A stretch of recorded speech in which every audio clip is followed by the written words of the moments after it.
I don't know if there's too many other people in the room who currently hold 2 Limerick Senior Football Championship medals. I'm one of them.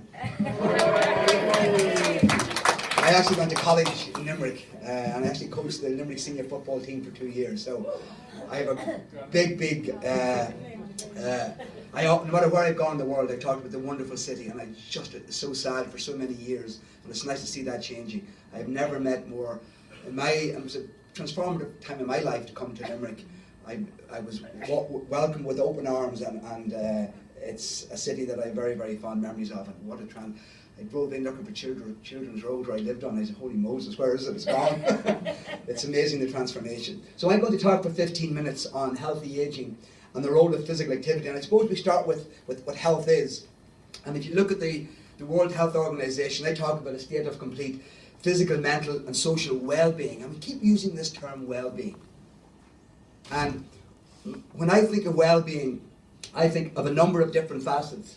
We're talking about physical, mental, social, functional well-being, all of these things. And ideally, if you really want to look at well-being, these individual components should be able to be interwoven into a single unified thread, and they should not be indistinguishable from the other. That's really what wellness is. And I'm going to talk specifically about the physical component of wellness, this one here. I'm going to really talk a little bit about that and why I think it's important. And when I talk about physical activity, this is what most of you people think of, going for a walk or going for a cycle. But believe it or not, just doing basic household activities, that's being physically active.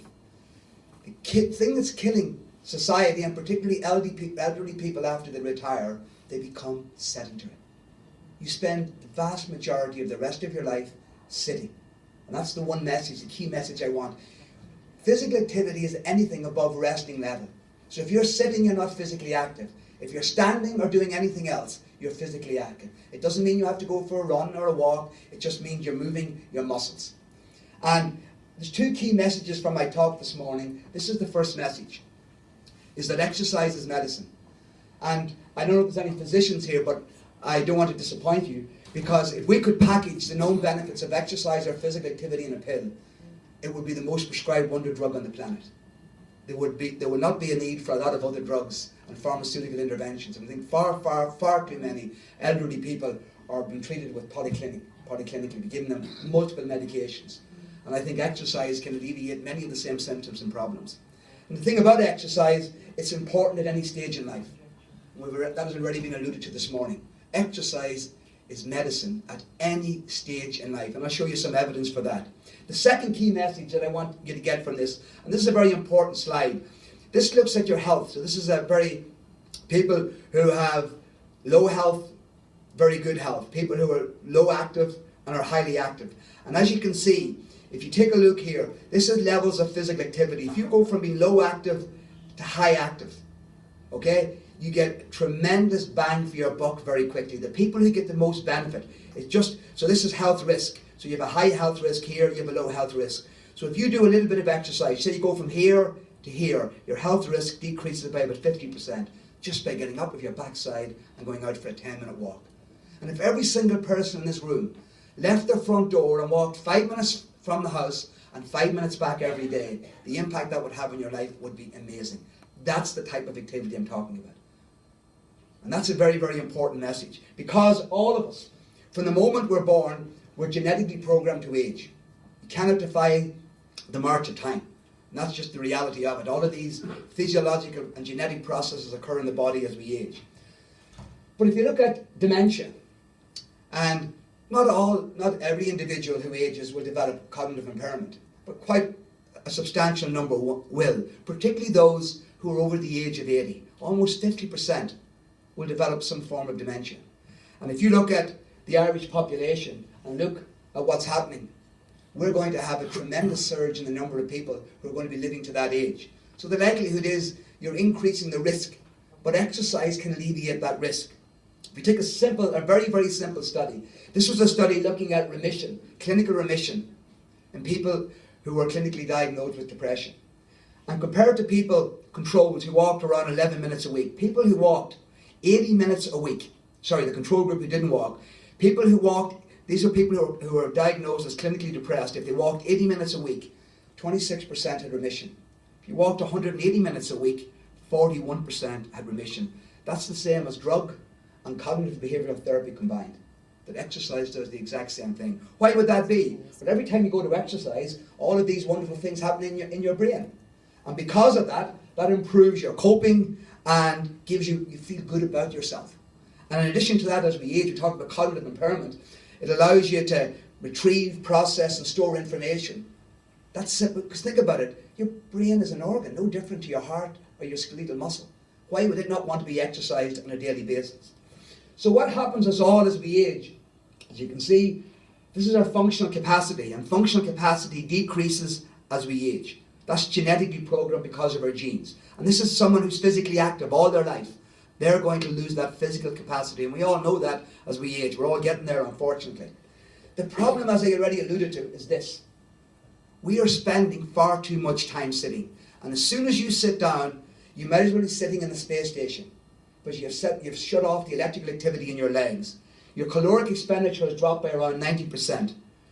Your fat-burning enzymes have decreased by about 90%. If you sit for more than 2 hours, your good cholesterol decreases. And if you sit for very long periods of time, you increase your risk of diabetes. And the area I work in is vascular biology and genetics.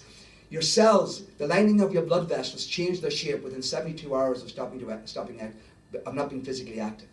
We are genetically programmed to be physically active. And why is that important? Here's someone who was physically active all their life. Here's someone who was relatively inactive.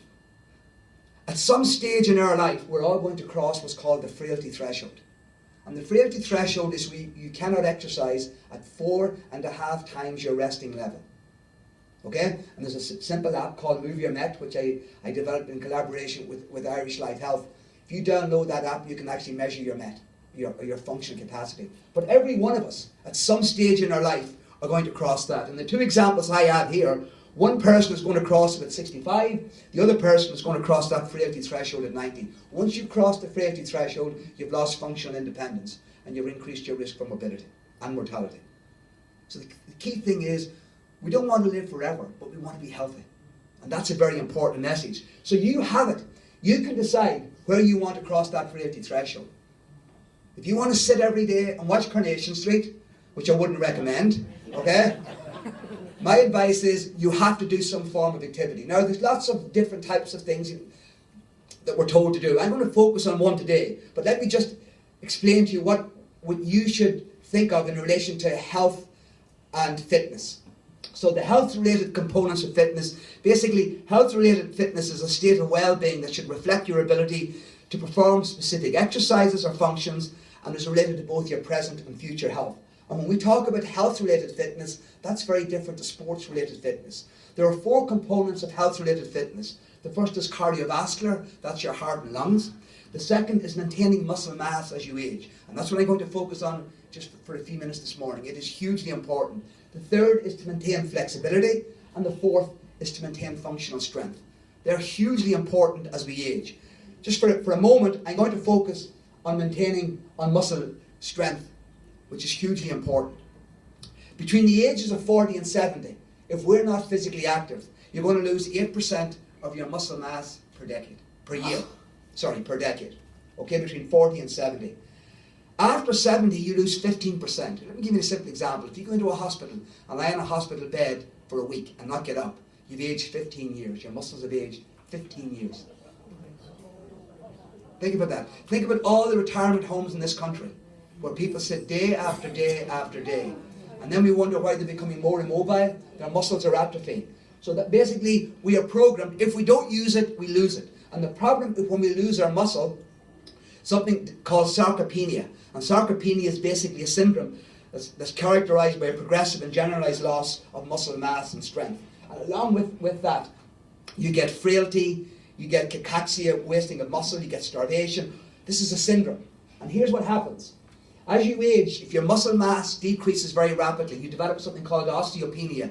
You lose bone.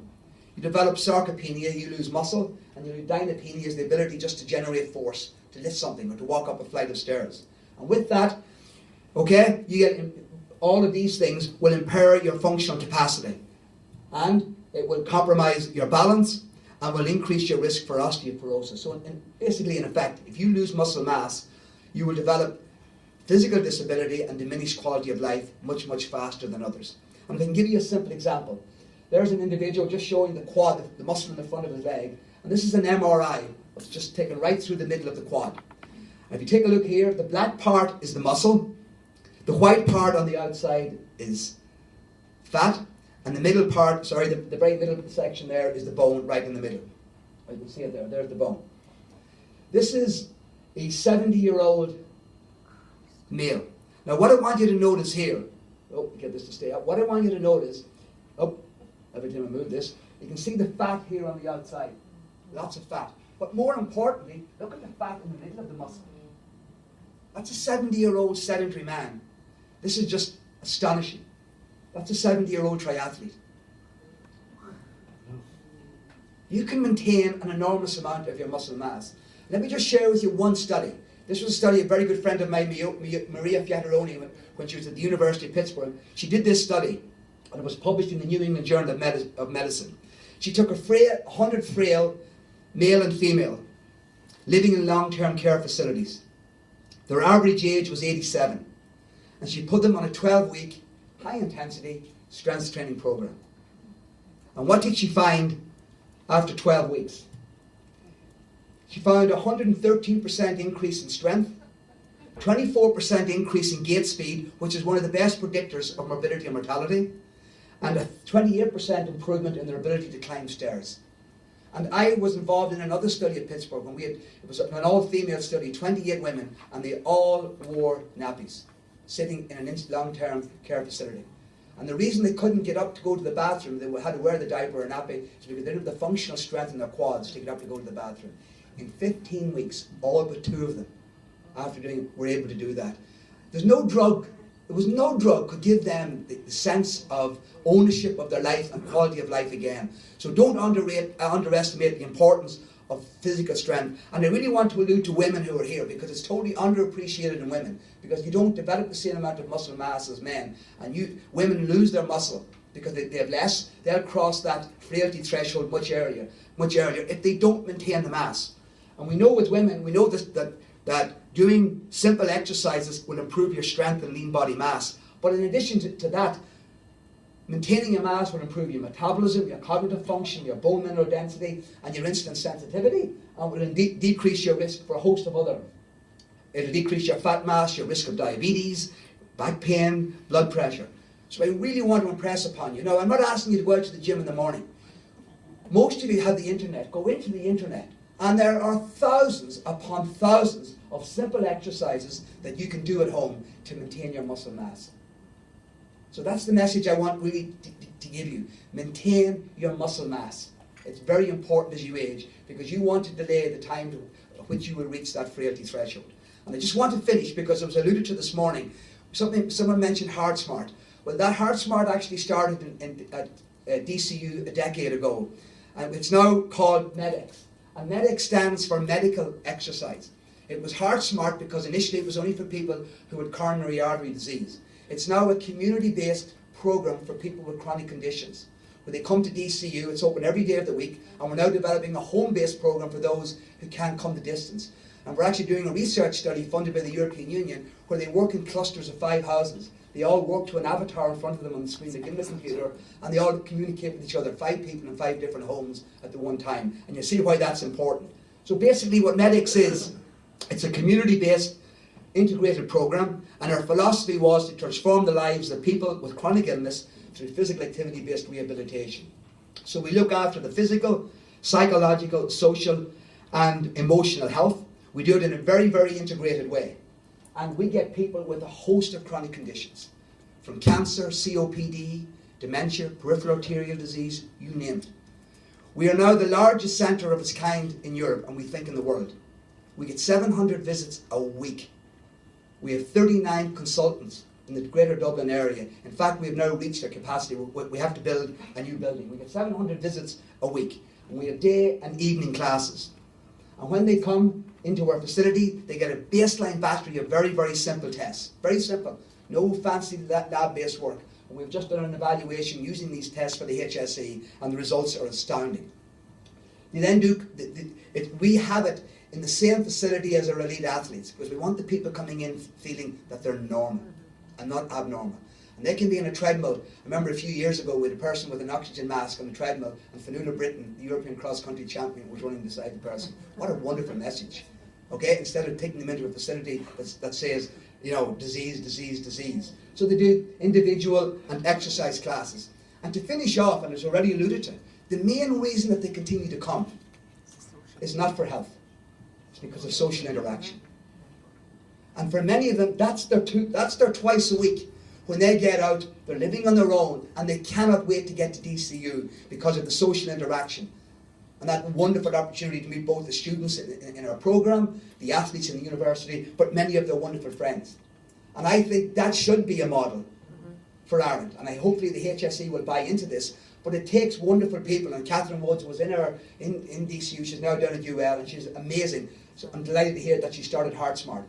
But we have known McCaffrey. In fact, Jack McCaffrey's dad is the physician. He's the medical director of our program. He's a member of our staff. It doesn't take facilities, guys. It's not about facilities. It's about people. You get the right people and you can move the world. Okay? So the final message is, guys, get your shoes on, get out and exercise. Thank you very much.